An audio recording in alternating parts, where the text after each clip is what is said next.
मुझे पर्सनली लगता है कि सीबीएसई वाले एफपीएस को देखकर पेपर बना रहे हैं। फंसना पक्का सीरीज का ऑरा ही अलग।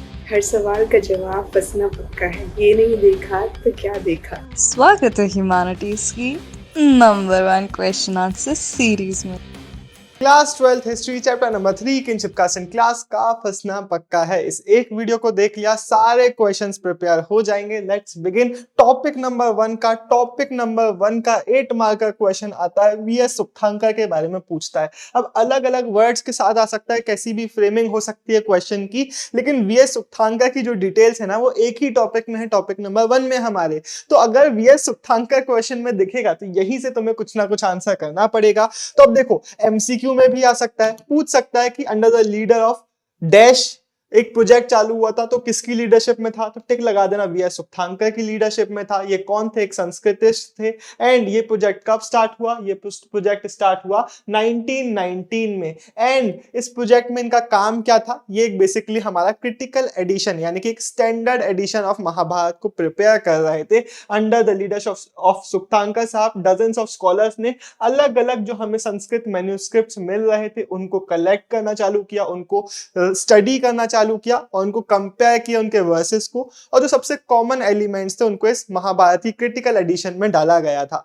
अब जो बाकी वेरिएशंस हमें मिल रहे थे, ये पॉइंट भी लिख के आना कि north to south, east to west, Kashmir to Kanyakumari, हमें बहुत सारे वेरिएशंस भी मिल रहे थे। उनको स्किप नहीं किया गया बल्कि उनको इसी महाभारत के क्रिटिकल एडिशन के as footnotes, as appendices add किया गया था। इसका जो पब्लिश हुआ इसको सेवरल वॉल्यूम्स में पब्लिश किया गया एंड ओवर 13,000 पेजेस में इसको पब्लिश किया गया। इसको कंप्लीट होने में टोटल 47 इयर्स का टाइम लगा। और वही पॉइंट जो हमने ऊपर डिस्कस किया वो भी आप लिख के आएंगे कि जो इनॉर्मस रीजनल वेरिएशंस हमको मिल रहे थे इनको हमने as footnotes and appendices add किया। और 13,000 पेजेस में आधे से ज्यादा जो पेजेस थे वो तो इन वेरिएशंस को ही डिवोटेड थे।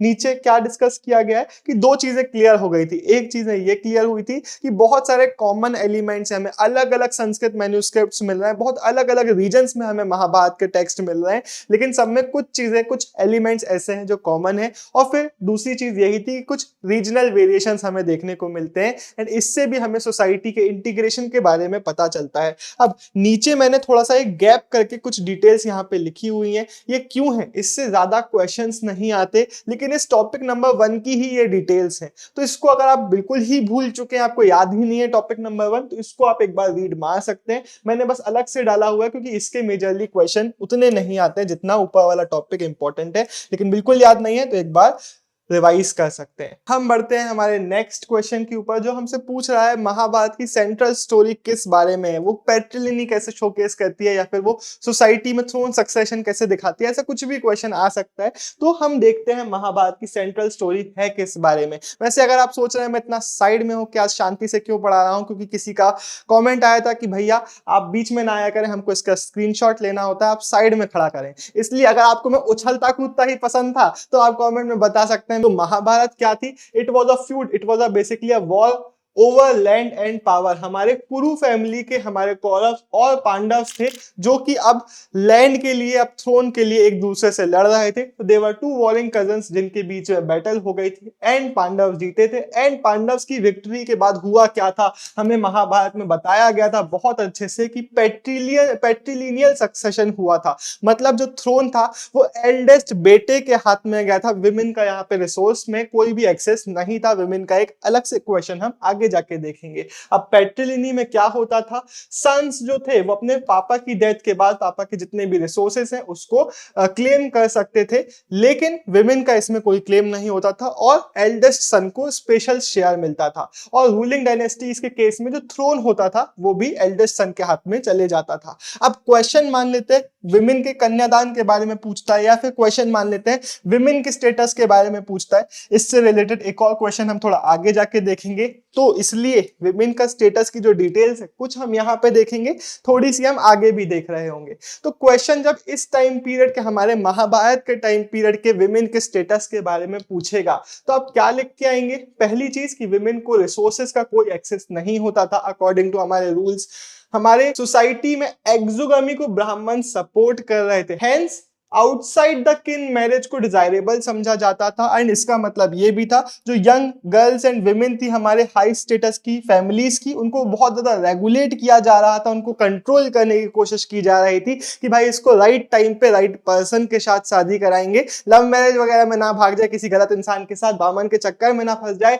मतलब बामन के चक्कर में तो चलेगा लेकिन फिर भी लव मैरिज नहीं चलेगी, इसलिए इनको कंट्रोल बहुत ज्यादा किया जा रहा था। एंड हेंस यहाँ पे हमें कन्यादान की इंपॉर्टेंस देखने को मिल जाती है। बोला जा रहा था कि एक बेटी की सही टाइम पे सही पर्सन के साथ शादी कराना एक बहुत इंपॉर्टेंट रिलीजियस ड्यूटी है हमारे फादर की, विच इज द कन्यादान गिफ्ट ऑफ डॉटर। इसका एमसीक्यू भी बन सकता है, तो ये पूरी डिटेल्स आप लिखेंगे, प्लस कुछ डिटेल्स हम आगे भी चैप्टर के एफपीएच में देखेंगे। अब क्वेश्चन अगर धर्म सूत्रार्थ और धर्म शास्त्रार्थ का आता है, वर्ड्स अलग अलग हो सकते हैं, 3 क्वेश्चन यहाँ पे भी डले हुए हैं। तो मान लेते हैं क्वेश्चन आपसे पूछ रहा है कि बताओ धर्म सूत्रार्थ और शास्त्रार्थ के अकॉर्डिंग सोसाइटी में किस तरीके के नॉर्म्स थे या फिर इनको कैसे इंपोज किया जा रहा था। तो ये सारे टाइप्स के क्वेश्चन हम यहाँ पे एक एक करके डिस्कस करेंगे। सबसे पहले ब्राह्मण्स के बारे में लिख के आना। किसी भी धर्म सूत्र धर्म शास्त्र के इंट्रोडक्टरी पॉइंट में आप ये लिख सकते हो कि ये basically codes of social behaviour, social conduct के नॉर्म्स थे जिनको ब्राह्मण्स ने ले डाउन करना चालू किया था। ब्राह्मण्स बेसिकली ये कह रहे थे कि these are to be followed by brahmins in particular and rest of the society in general. मतलब ऐसा नहीं है कि सिर्फ हम ही फॉलो करेंगे, हमारे लिए हमने लिखे हैं, लेकिन सबको इसको फॉलो करना पड़ेगा। And From 5th century BC onwards, Sanskrit text धर्मसूत्रार्थ और धर्मशास्त्रार्थ को कंपोज करना इन्होंने चालू किया। एंड मनुस्मृति एक one of the most important work है हमारे धर्मशास्त्र का, जिसको कंपाइल किया गया था 200 BC से लेकर 200 CE के टाइम पीरियड के बीच में। मनुस्मृति की जो डेट है बहुत इंपॉर्टेंट है, ये भी एमसीक्यू में आ सकती है। धर्मशास्त्र और धर्मसूत्रार्थ में अगर मैरिज का क्वेश्चन आता है तो लिख के आ जाना कि 8 फॉर्म्स ऑफ मैरिज को रिकॉग्नाइज किया गया था, जिसमें फर्स्ट 4 को अच्छा माना गया था, बॉटम 4 को कंडेम किया गया था। बेसिकली जहां पे भी पापा जी की परमिशन है वहां पे अच्छी मैरिज बोली जा रही थी, और जहां पे भी लव अफेयर टाइप्स है उसको बुराई की जा रही थी। बेसिकली टिपिकल इंडियन सोसाइटी उस टाइम पीरियड की भी और आज की भी। 4 टाइप्स ऑफ मैरिज आपको पता ही होना चाहिए। ये एमसीक्यू में भी आएगा, ये आंसर में भी लिखने को आ सकता है। एंडोगमी मतलब अपने किन के, अपने यूनिट के, अपने किसी भी ग्रुप के विद इन शादी कर लेना। एक्सोगमी मतलब उस ग्रुप के, उस यूनिट के, उस किन के आउटसाइड शादी करना। पॉलीगिनी मतलब एक मैन है, मल्टीपल उसकी वाइफ्स है। पॉलीएंड्री मतलब एक वुमेन है और मल्टीपल उसके हस्बैंड है। पॉलीएंड्री के केस में आपको द्रौपदी का आंसर मतलब द्रौपदी का नाम पता होना चाहिए, आगे जाके इसका भी हम क्वेश्चन देखेंगे। और एक्सोगमी को सपोर्ट करते थे कौन? हमारे ब्राह्मण सोसाइटी में।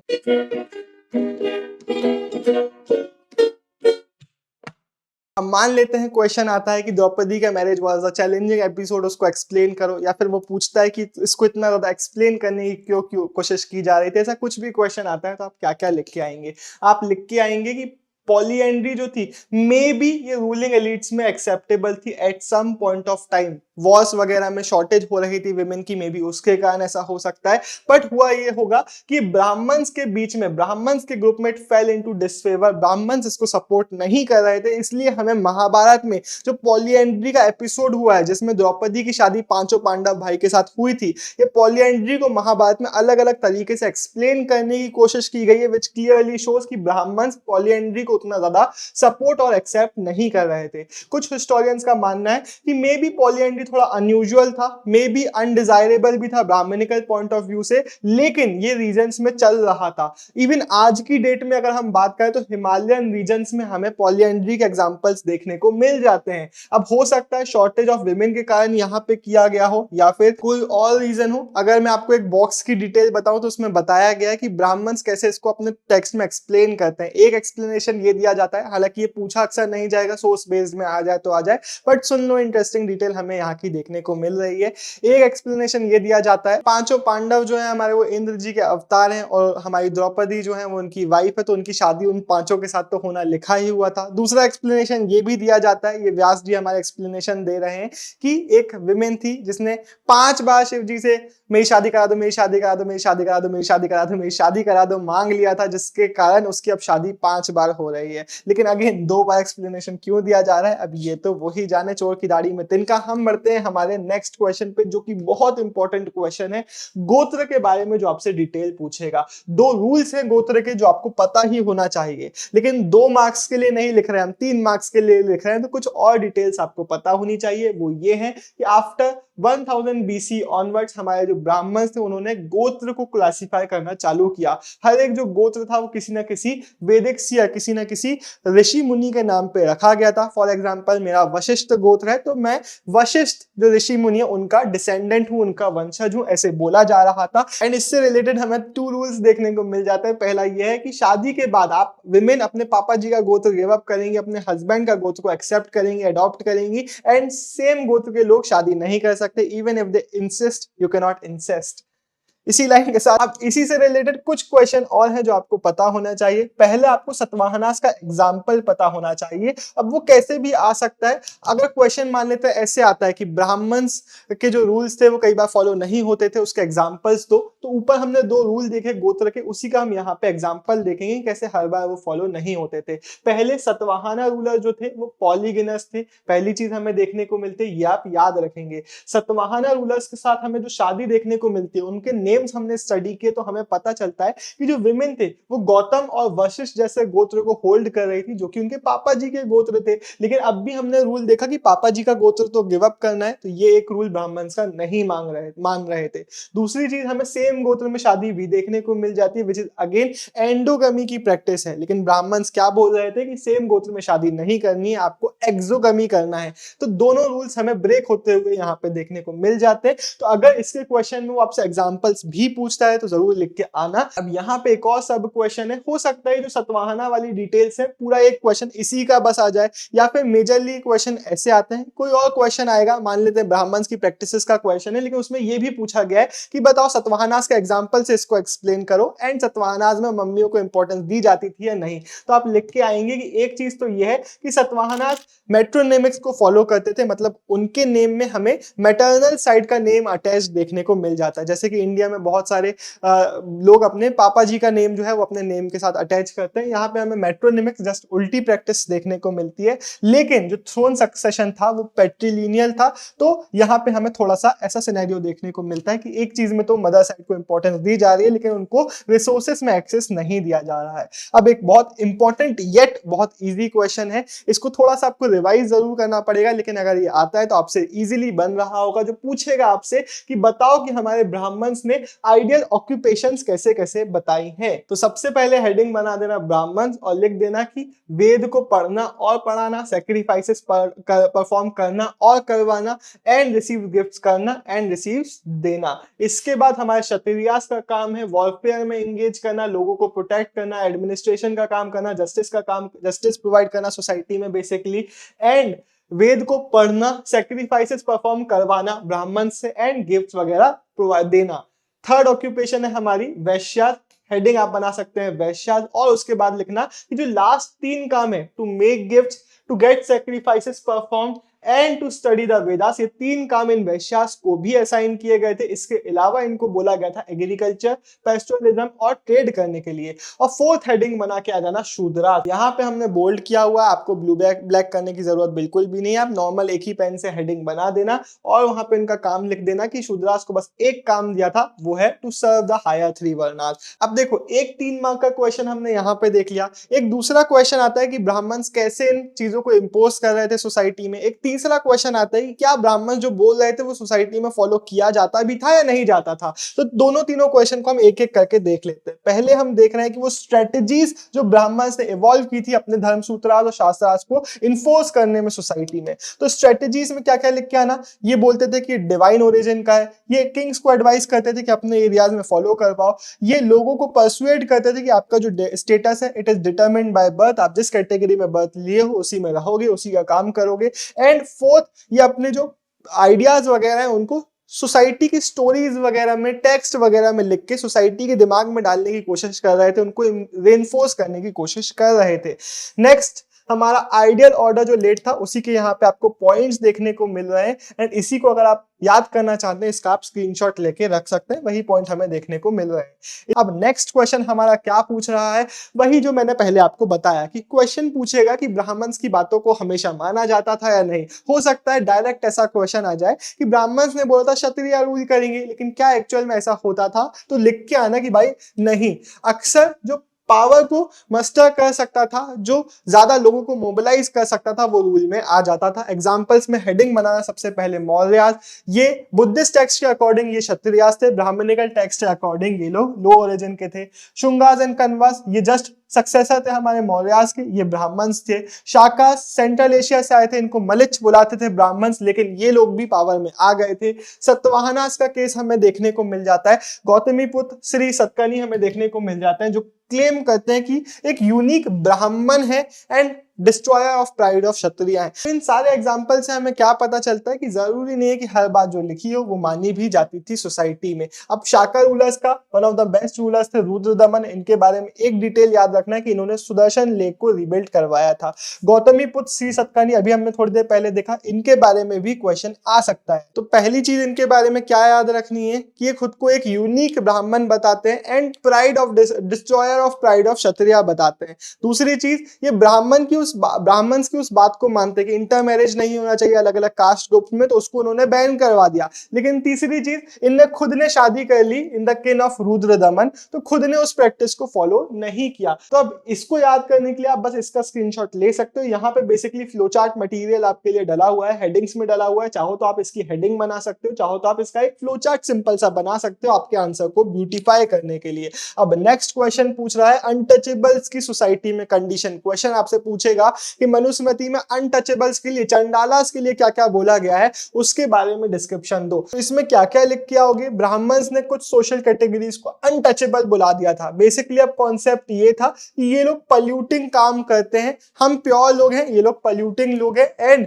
चंडालास के बारे में मनुस्मृति में बहुत सारे रोल्स बताए गए थे, उनकी ड्यूटीज बताई गई थी, जिसको हम यहाँ पे इस क्वेश्चन में देख रहे होंगे। सबसे पहले इनको विलेजेस के बाहर रहना है, डिस्कार्डेड यूटेंसिल्स यूज करना है और डेड लोगों के कपड़े और आयरन के पहनना है और आयरन के ऑर्नामेंट्स बस पहनना है। इन लोग विलेजेस और सिटीज में रात के टाइम नहीं आ सकते। इन लोगों को उन लोगों की बॉडीज को डिस्पोज करना है जिनके कोई रिलेटिव्स नहीं है और एज एग्जीक्यूशनर सर्व करना है।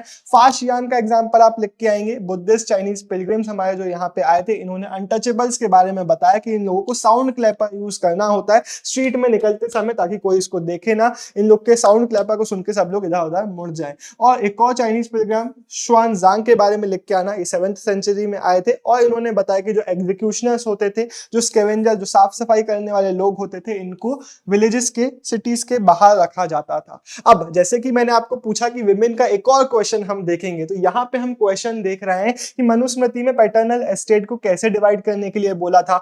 बेसिकली क्वेश्चन आपसे पूछ सकता है इस टाइम पीरियड के विमेन की कंडीशन के बारे में, इस टाइम पीरियड के जेंडर्ड डिफरेंसेस के बारे में। तो उसमें क्या क्या लिख के आओगे? आप लिख के आना कि जो पैटर्नल पापा जी का एस्टेट था, प्रॉपर्टी जितनी भी थी, ये डिवाइड होगी equally amongst the son with special share to the eldest son. Women का इसमें कोई भी क्लेम नहीं रहेगा, लेकिन जो स्त्री धन है उस पर विमेन क्लेम कर सकती है। जो शादी के टाइम पे उसको जो भी गिफ्ट वगैरह मिलता है वो उसका खुद का है। जो अपने बच्चों को वो पास ऑन कर सकती है, उस पर उसका हस्बैंड भी हक नहीं जताएगा। लेकिन मनुस्मृति ने वार्न किया विमेन को कि आपको भी कोई भी प्रॉपर्टी को होल्ड करके नहीं रखना अनलेस आपको आपके पति देव ने परमिशन दिया। आप किसी भी चीज को होल्ड करके नहीं रखोगे। एंड बेसिकली जो मेन और विमेन का हमें डिफरेंसेस देखने को मिलते हैं, वो एक्सेस टू रिसोर्सेज के कारण बहुत ज्यादा इस सोसाइटी में देखने को मिल रहे होते हैं। अब बुद्धिस्ट आइडिया का एक अलग से एक टॉपिक है, तो इसका एक अलग से ही कभी कभी क्वेश्चन आ जाता है। ज्यादातर जो बुद्धिज्म के क्वेश्चन आएंगे वो नेक्स्ट चैप्टर से आएंगे, लेकिन इस चैप्टर से क्वेश्चन क्या पूछ सकता है कि बताओ सोशल इंस्टीट्यूशन का, किंगशिप का जो आइडिया था बुद्धिज्म में, वो कैसे इवॉल्व हुआ। क्या वो एक्सप्लेनेशन आपसे पूछ रहा होगा क्वेश्चन, तो आप लिखेंगे कि तो सुत्ता पिटाका के स्टोरी से हमें पता चलता है जो ह्यूमन ह्यूमन बींग्स थे, इनके बारे में बताया जाता है कि फुली बॉडीली फॉर्म्स में इवॉल्व नहीं हुए थे और इस टाइम पीरियड में हम एक आइडियल, एक परफेक्ट पीसफुल स्टेट में रहते थे, जहां पे हम सारे लोग नेचर से बस उतना ही लेते थे जितना हमें हर एक मील के लिए जरूरत है। अब इसके आगे का जो हमारा आंसर है उसको मैं प्रीमियम नोट्स जो हमारे उसके थ्रू एक्सप्लेन करूंगा, जिसको अगर आप एक्सेस करना चाहते हैं तो आप हमारी वेबसाइट में जाके उनको परचेस कर सकते हैं। अब सीन ये हुआ कि बताया जाता है कि इसके बाद ह्यूमंस का ग्रेजुअल डिटीरियरेशन हुआ, हम ग्रीडी हो गए, हम विंडिक्टिव हो गए, हम डिसीटफुल हो गए, बेसिकली हम लालची हो गए, हम रिवेंजफुल हो गए, हम छल कपटी से हो गए। और उसके बाद हमने डिसाइड किया, ह्यूमंस ने डिसाइड किया कि भाई हमको कोई एक ऐसा बंदा चाहिए जो हमारा किंग बने, हमको कोई एक ऐसा बंदा चाहिए जो गुस्सा करे जब पनिशमेंट देना सही है, जो सेंसर करे चीजों को, जिस चीज को बैन करने की जरूरत है उसको बैन करे, जिस चीज को पनिश करने की जरूरत है वो उसको पनिश करे, एंड प्रॉपर लोगों को पनिशमेंट्स वगैरह प्रोवाइड करे, जिसको हम बुलाएंगे हमारा महासमाप्त, द ग्रेट इलेक्ट। इसका एमसीक्यू आपसे पूछा जा सकता है और उसके बदले में, उसके काम के बदले में उसको हम एज राइस का कुछ शेयर दे देंगे कि भाई आपने इतना काम किया, उसके बदले में ये लो आपके लिए राइस। तो ये जो टैक्सेशन का जो सिस्टम है, जो किंग बनाने का जो सिस्टम है, ये भगवान ने नहीं बनाया है। ये लोग बोल रहे हैं, बुद्धिज्म की आइडियोलॉजी में बताया जा रहा है कि हमने खुद ने डिसाइड किया कि हमको किसी को किंग बनाना है। तो जो ब्राह्मण्स की डिवाइन ओरिजिन वाली बातें हैं उसको क्लियरली इन्होंने रिजेक्ट किया। तो ये जो किंगशिप का नोशन है, इसके बारे में ये फ्लोचार्ट भी आप बना के आ सकते हो कि ह्यूमन चॉइस पे बेस्ड है। यहाँ पे टैक्सेस जो है वो भी ऐसे बताई जा रही है। ब्राह्मण्स बोल रहे थे कि इन कैटेगरी से आपको टैक्स लेना ही है, लेकिन यहाँ पे क्या बताया गया, समझाया गया है कि टैक्सेशन का सिस्टम भी कैसे स्टार्ट हुआ जब हम ह्यूमंस ने डिसाइड किया कि हमें ये चीज चाहिए। तो ये जो इंस्टीट्यूशन है ये ह्यूमन ब्रेन से डेवलप हुआ है, ना कि डिवाइन ओरिजिन से। इसी चीज को यहाँ पे टेक्स्ट में भी लिखा हुआ है, जिसको हमने ऊपर जाके समझा। अब एक क्वेश्चन आएगा जो आपसे पूछेगा कि हिस्टोरियंस हमारे महाभारत को एनालाइज करने के लिए क्या क्या एलिमेंट्स को स्टडी करते हैं। तो आप यहाँ पे बस हेडिंग याद कर लो कि बाकी आपसे बन जाएगा। लैंग्वेज और उसका जो कंटेंट है उसको हम स्टडी करते हैं कि भाई सिंपल लैंग्वेज में लिखा गया है या फिर डिफिकल्ट संस्कृत में लिखा हुआ है। इससे हमें पता चलता है कि उसकी ऑडियंस कितनी बड़ी होगी। हम ऑडियंस को समझने की, इंटेंडेड ऑडियंस को समझने की कोशिश करते हैं, हम उसके कंटेंट के टाइप को समझने की कोशिश करते हैं। यहाँ पे आपको याद रखना है कि हमारे महाभारत के कंटेंट को दो पार्ट्स में, दो ब्रॉड हेडिंग्स में डिवाइड किया जाता है। नरेटिव, जिसमें हमें स्टोरी सेक्शंस देखने को मिल जाते हैं, और डायडेक्टिक, जिसमें हमें लेसन्स देखने को मिल जाते हैं। लेकिन ये जो डिवीजन है बिल्कुल भी वाटर टाइट नहीं है। हमें डायडेक्टिक पोर्शन में स्टोरीज देखने को मिलती है, नरेटिव पोर्शन में मोरल वैल्यूज देखने को मिल जाते हैं। बोला यह जाता है कि पहले हमारा जो नरेटिव पोर्शन था वो लिखा गया था और डायडेक्टिक पोर्शंस बाद में ऐड किए गए थे। 200 से लेके 400 सी के बीच में बहुत सारे डायडेक्टिक पोर्शंस ऐड किए गए थे। एंड इसके बाद जो हमारा 10,000 अराउंड वर्सेस का टेक्स्ट था वो 100,000 वर्सेस का हो गया था। एंड इस कंपोजिशन को एट्रीब्यूट किया जाता है, ये याद रखेंगे, ये एमसीक्यू में आ जाता है, मेरे खुद के एमसीक्यू में आया था, इसलिए मुझे ये बताना अच्छा भी लगता है। इसको याद रखना है, इनका नाम क्या है, हमारे सियर व्यास, जिनको महाभारत का एट्रीब्यूशन किया जाता है। अब ऊपर वापस से आते हैं, आपको क्या क्या और चीजें पता होना चाहिए आपको ऑथर्स के बारे में। हमारे जो मतलब क्वेश्चन आपसे पूछ रहा है कि किन एलिमेंट्स को हमारे जो हिस्टोरियंस है वो स्टडी करते हैं, तो आप लिख के आएंगे लैंग्वेज को, कंटेंट को, लैंग्वेज का डिस्क्रिप्शन आप लिखेंगे, आप कंटेंट का हमने नीचे डिस्क्रिप्शन देखा वो लिखेंगे, आप ऑथर्स के बारे में लिखेंगे कि बोला जाता है कि इनिशियली हमारे जो सुतार होते थे, ये भी एमसीक्यू में आता है, जो चैरिटियर बार्ड्स उनके लिए क्या टर्म है, सुतास बोला जाता है। जो चैरिटियर बार्ड्स होते थे, जो हमारे क्षत्रियास के साथ वॉर में जाते थे एज रथ चलाने वाले लोग, एज पोएट्स, तो वो लोग ने महाभारत को कंपोज किया और पहले ओरली नरेट होती थी, लेकिन उसके बाद इनको ब्राह्मण्स ने लिख दिया। एंड हेंस 5th सेंचुरी के बाद ये हमें राइटिंग में देखने को मिल जाती है।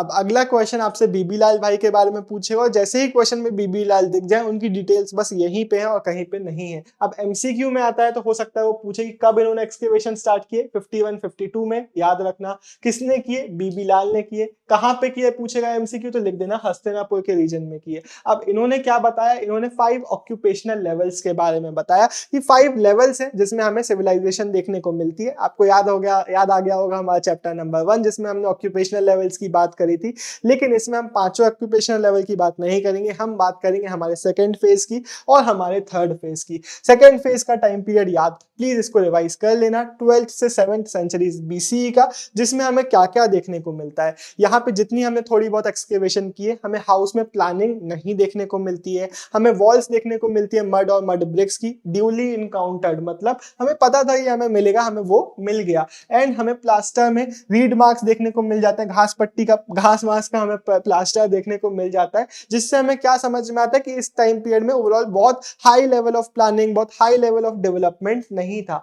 नेक्स्ट फेज में हमारे जब हम 6th और 3rd सेंचुरीज की बात कर, BC की बात कर रहे हैं, तो थोड़ा सा एडवांसमेंट देखने को मिलता है। मड ब्रिक के साथ हमें बर्न्ट ब्रिक्स देखने को मिल जाती है, हमें refuse water, waste water drain करने के लिए टेराकोटा रिंग वेल्स देखने को मिल जाती हैं। टेराकोटा रिंग वेल्स जो है वो वेल्स और ड्रेनेज जार पिट्स दोनों की तरह ही यूज की जाती होंगी। हमें सोकेज जार्स देखने को मिल जाते हैं, अगेन जो ड्रेन्स वगैरह में अटैच किए जा रहे होंगे। अब Mahabharata is a dynamic text, बहुत इंपॉर्टेंट क्वेश्चन है, सीधे 8 मार्क के लिए आ चुका है, तो इसकी डिटेल्स बहुत अच्छे से सुनेंगे आप क्या क्या लिख के आएंगे? आप लिख के आएंगे कि महाभारत का जो डेवलपमेंट था वो संस्कृत वर्जन के साथ रोका नहीं। तो आप इसके नीचे नेक्स्ट पॉइंट बनाएंगे कि हमें वैरायटी ऑफ लैंग्वेजेस में महाभारत का टेक्स्ट देखने को मिल जाता है। यहाँ पे आप देखो, यहाँ पे इतनी ज्यादा डिटेल्स नहीं है, लेकिन हमने पहले भी इस चैप्टर में कुछ डिटेल्स को पढ़ी है, तो वो मैं आपको रिवाइज भी करा रहा हूँ, आप इस आंसर में मेंशन भी करके आएंगे। वही वाली बात जो हमने पहले ही टॉपिक में देखी थी कि हमें कश्मीर टू कन्याकुमारी बहुत सारे रीजनल वेरिएशंस देखने को मिल जाते हैं, अलग अलग स्टोरीज और इंटीग्रेशन का एग्जाम्पल देखने को मिल जाते हैं, तो वही आप यहाँ पे इस पॉइंट में एक्सप्लेन करेंगे। महाभारत जो है हमारी, वो अलग अलग तरीके से अलग अलग रीजन्स में सुनाई जाती है, लोगों के बीच में सर्कुलेट होती है, एंड अलग अलग जो लोगों की स्टोरीज थी, जो रीजनल वेरिएशंस थे, they also find their way into the epic. Also Mahabharata की जो सेंट्रल स्टोरी है, अब देखो अलग अलग स्टोरी भी महाभारत की देखने को मिलती है, लेकिन जो मेन स्टोरी है उसको भी बहुत अलग अलग तरीकों से सोसाइटी में समझाया जा रहा होता है।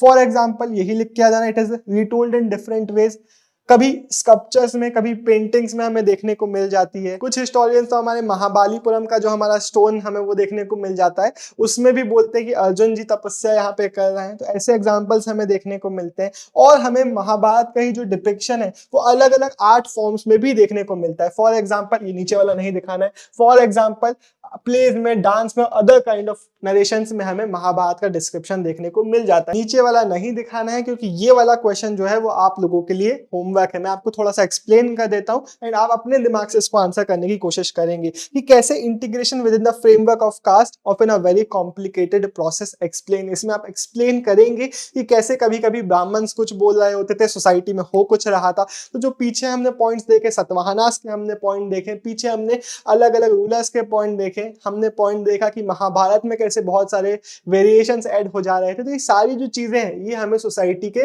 कास्ट सिस्टम के बहुत सारे कॉम्प्लिकेशंस को दिखा रहा है, ये हमें सोसाइटी के इंटीग्रेशन को दिखा रहा है, तो वही आप इसमें एक्सप्लेन करेंगे। एंड आंसर करने के बाद आप हमारे टेलीग्राम ग्रुप में भी इसको भेज सकते हैं अपना आंसर, जहाँ पे मैं भी एक्टिव आता हूँ, बाकी लोग भी होते हैं, हमारे सीनियर्स लोग भी होते हैं, तो इन सारे लोगों की मदद से आपको हमारे टेलीग्राम ग्रुप में बहुत हेल्प होगी। वहां पे ज्वाइन करके अपना आंसर आप भेज सकते हैं। बाय बाय, साइनिंग ऑफ, देव टैनगुलिया। हम मिलेंगे कभी और किसी और वीडियो के साथ।